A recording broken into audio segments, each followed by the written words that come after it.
ముఖ్యంగా జగద్గురు శ్రీమద్ ఆదిశంకరాచార్యులు వారు తాము రచించినటువంటి శివానందలహరి స్తోత్ర గ్రంథంలో 40వ శ్లోకాన్ని వాడుకుంటున్నారు.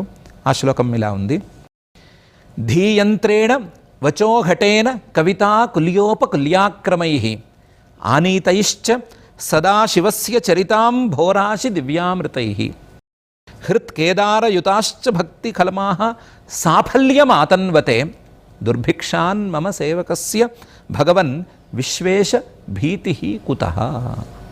జ్ఞానానంత్యమహౌషధి సుఫలిత అని గత శ్లోకంలో చెప్పాం కదా. ఆ సాఫల్యం సుఫలం అనేది అందాలి అంటే పరమేశ్వరుణ్ణి తెచ్చిపెట్టుకోవాలి అని మొదటి అడుగును మాత్రమే చెప్పాము. పైన కూడా కొన్ని అడుగులు ఉంటాయి, వాటిని కూడా కాస్తంత చేసుకోవాలి అని ఈ శ్లోకంలో ఆచార్యులు వారు నిరూపించదలుచుకున్నారు. దానికోసం ఒక చమత్కారపూరితమైనటువంటి వర్ణన చేస్తున్నారు. ఏమని చేస్తున్నారు? నాకు దుర్భిక్షం లేదా క్షామం లేదా కరువు దీనివలన భీతి లేదు, భయం లేదు. కరువు ఏం చేస్తుంది అంటే తిండి లేకుండా చేస్తుంది, పంటలు పండనివ్వకుండా తిండి లేకుండా చేస్తుంది. కరువు ఎందుకు వస్తుంది అని అంటే కరువు నీరు లేకపోవటం వలన రావచ్చు.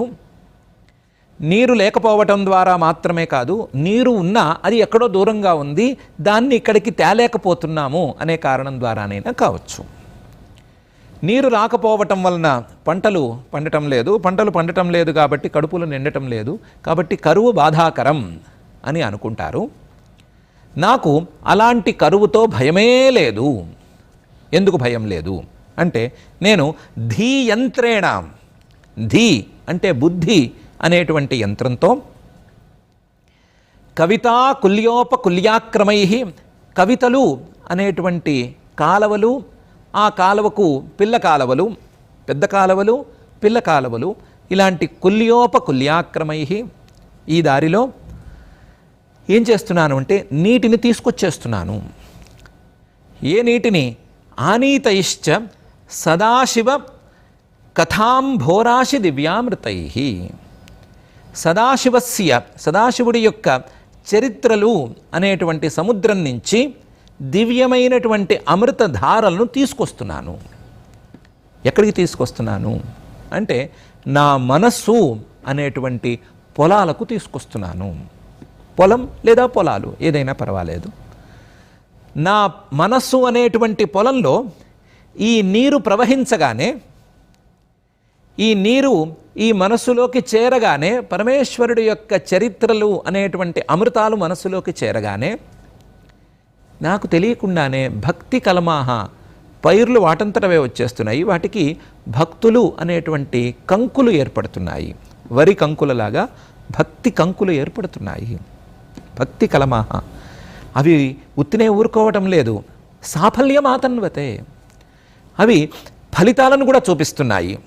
ఎలాగైతే వరి కంకులు తమ ఫలితాలను, బియ్యాన్ని చూపిస్తాయో, అలాగే ఈ భక్తి అనేటువంటి కంకులు కూడా తమ ఫలితాలను చూపిస్తున్నాయి. భక్తి కలమాహ సాఫల్యమాతన్వతే. ఇలాంటి స్థితిలో దుర్భిక్షాత్, దుర్భిక్షం వలన, కరువు వలన, మమ నాకు, సేవకస్య ఇంత సేవ చేస్తున్నటువంటి నాకు, భగవన్ ఓ భగవంతుడా, విశ్వేశ విశ్వేశ్వరుడా, భీతి కుతః భయం ఎందుకుంటుంది? నాకు దుర్భిక్షం లేదా కరువు వలన భయం అనేది ఎందుకుంటుంది? దుర్భిక్ష భయమే నాకు లేదు. నా మనస్సుకి కరువు అనే మాటే లేదు. ఎందుకు మాట లేదు అంటే, భగవంతుడా నీవు పూజనీయుడివి అనే విషయాన్ని నేను గుర్తించాను. నీవు ఐశ్వర్యస్య సమగ్రస్య ధర్మస్య యశస శ్రియ వైరాగ్యస్య చ జ్ఞానస్య షణ్ణాం భగ ఇతి ఇంగన అనే శ్లోకంలో చెప్పబడినటువంటి భగవంతుడికి ఉండవలసినటువంటి సమస్త లక్షణాలతో కూడి ఉన్నావు అనే విషయాన్ని గ్రహించాను. ఇంతేకాకుండా నీవు విశ్వేశ్వరుడివి అనే విషయాన్ని గ్రహించాను. భగవన్ విశ్వేశ. ఇంతేకాదు నేను సేవకుడిని అనే విషయాన్ని కూడా గ్రహించాను. సేవకుడి యొక్క తత్వం ఎలా ఉండాలి, సేవకుడి యొక్క ఆలోచన శైలి ఎలా ఉండాలి అంటే, సేవకుడికి బాస్ లేదా ఆ పై అధికారి ఏమి చెప్తాడో దాన్ని యథాప్రకారంగా ఆలోచించేటువంటి తీరులో ఉండాలి. యథాప్రకారంగా చేయటం మాత్రమే కాదు, యథాప్రకారంగా ఆలోచించాలి. ఆలోచనల్లో కూడా వేరే అభిప్రాయం అనేదాన్ని తెచ్చుకోకూడదు. నేను నిన్ను భగవంతునిగా గుర్తించి, నన్ను నేను సేవకుడిగా అంగీకరించి, నీవు చెప్పినటువంటి వేద మార్గాన్ని అనుసరించడానికి సిద్ధమయ్యాను. ఆ మార్గాన్ని అనుసరించడానికి సిద్ధమయ్యేటువంటి క్రమంలో నీ యొక్క చరిత్రలు, నీ యొక్క విశేషాలు, నీ యొక్క కథలు, నీ యొక్క తత్వాన్ని బోధించేటువంటి ఆఖ్యానాలు, వీటన్నిటినీ నా మనసులో నింపుకోవటానికి ప్రయత్నం చేస్తున్నాను. ఎలా ప్రయత్నం చేస్తున్నాను? ధీ అనేటువంటి యంత్రం నిరంతరం పనిచేసేటువంటి, నిరంతరం పనిచేయటం స్వభావంగా కలిగినటువంటి ఈ ధీ అనేటువంటి యంత్రంతో, మోటార్ లేదా బోర్తో, కవితా కుల్యోపకుల్యాక్రమై, కవితలు అనేటువంటి కాలవలు, పిల్ల కాలవలు, వీటితో ఆనీతై తీసుకురాబడినటువంటి సదాశివస్య చరితాంభోరాశి దివ్యామృతై, సదాశివుడు, సదా ఎల్లప్పుడూ శివుడు, మంగళకరుడు అయినటువంటి సదాశివస్య చరితాంభోరాశి దివ్యామృతై, కథలు అనేటువంటి సముద్రంలో ఉన్నటువంటి అమృతాలను తీసుకువచ్చి నా మనస్సును తడిపేశాను. సదాశివస్య చరితాంభోరాశి దివ్యామృతై. ఇలా ఎప్పుడైతే సదాశివ చరిత్రలను నా మనస్సులోకి తెచ్చుకున్నానో, ఆ చరిత్రలలో నిగూఢంగా ఉండేటువంటి ధర్మ సూక్ష్మాలను అర్థం చేసుకునేటువంటి ప్రయత్నాన్ని ప్రారంభించుకున్నాను. అప్పుడు నా యొక్క హృత్కేదారయుతాశ్చ భక్తి కలమాహ సాఫల్యమాతన్వతే, నాకు తెలియకుండానే ఆ పరమేశ్వర స్వరూపం మీద నాకు భక్తి అనేది ఏర్పడుతోంది. ఆ భక్తి కేవలం ఒక భక్తిగా లేదు, భక్తి కంకుల్లాగా ఏర్పడుతోంది.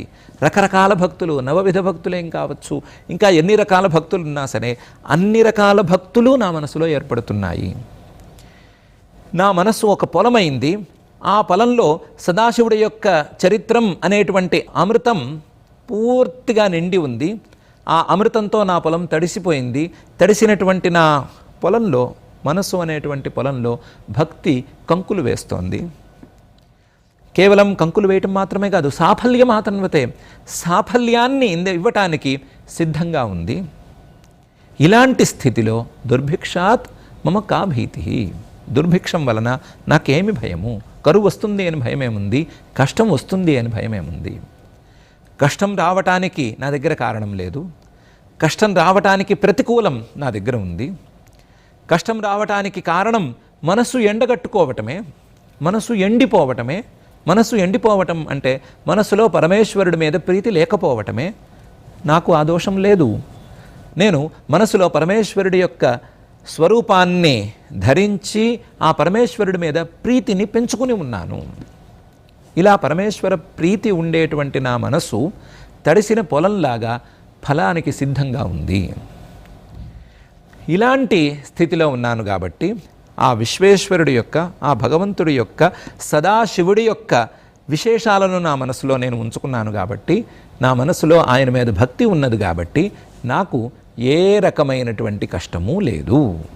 చేయవలసిందంతా ఇంతే, పరమేశ్వరుడి యొక్క తత్వాన్ని మనసులో ఉంచుకోవటం, ఆ తత్వాన్ని తెలుసుకునేటువంటి ఉపాయాలను పెంచుకోవటం, ఆయన చేసినటువంటి ఆజ్ఞలను మనం ఆచరించటం, ఆ ఆజ్ఞలను అమలుపరచటం లాంటి విషయాలను ఆచరిస్తే ఒక సేవకుడు తన యజమానికి ఎదురు చెప్పకుండా ఎలాగైతే నడుచుకుంటాడో, ఆ నడుచుకోవటం ప్రేమగా, తనకు ఫలితాన్ని, చక్కటి ఫలితాన్ని ఇస్తున్నాడు అనేటువంటి అభిప్రాయంతో ఎలాగైతే ప్రేమగా నడుచుకుని, యజమాని చెప్పినట్లే నడుచుకుని, యజమాని యొక్క అనుగ్రహానికి పాత్రుడయ్యి తనను తాను సఫలంగా చేసుకుంటాడో, తన యొక్క సాఫల్యానికి తానే హేతు అవుతాడో, అలాగే సాధకుడు లేదా భక్తుడు కూడా పరమేశ్వరుడి యొక్క రూపాన్ని మనసులో ఉంచుకుని పరమేశ్వరుడి యొక్క ఆజ్ఞలను ప్రీతితో అమలుపరిచి తన యొక్క జీవిత సాఫల్యానికి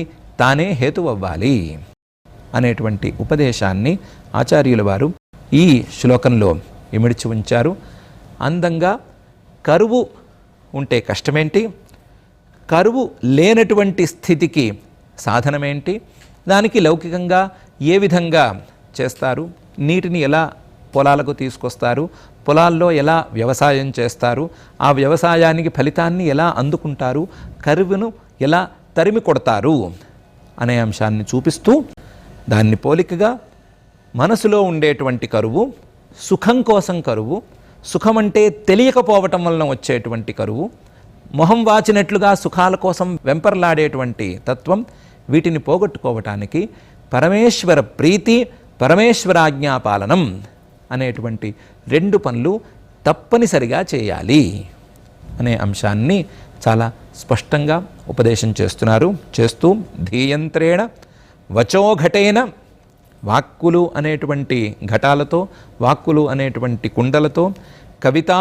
కుల్యోపకుల్యాక్రమై ఆనీతైశ్చ సదాశివస్య చరితాం భోరాశి దివ్యామృతై హృత్కేదారయుతాశ్చ భక్తికలమాః సాఫల్యమాతన్వతే దుర్భిక్షాన్ మమ సేవకస్య భగవన్ విశ్వేశ భీతి కుతః అని అంటున్నారు. మనం కూడా ఆ పరమేశ్వరుడికి సేవకులుగా మారిపోదాము. సేవకులుగా మారిపోవటం అనేది ఈ దశలో అవమానం అని మనం భావించనక్కర్లేదు. సేవకులు అనే అంశాన్ని, ఆయన చేసినటువంటి ఆజ్ఞను మనం యథాప్రకారం అమలుపరచటం, అమలుపరిచేటువంటి సందర్భంలో ప్రేమగా అమలుపరచటం, ఆయన యొక్క స్వరూపాన్ని మనసులో ఉంచుకోవటం, ఆయనను మనసులో కొలుచుకోవటం అనేటువంటి రీతిలో మనం సేవక వృత్తిని ఈ సందర్భంగా అవలంబించుకుందాము. ఆ సేవక వృత్తి ద్వారా ఆ పరమేశ్వర అనుగ్రహంతోనే మనము చక్కగా మన మనసులో సుఖం కోసం ఉండేటువంటి కరువును పోగొట్టుకునేందుకు ప్రయత్నం చేసుకుందాం. ఆ పరమేశ్వర అనుగ్రహంతో శాశ్వతమైన సుఖాన్ని పొందుతాం.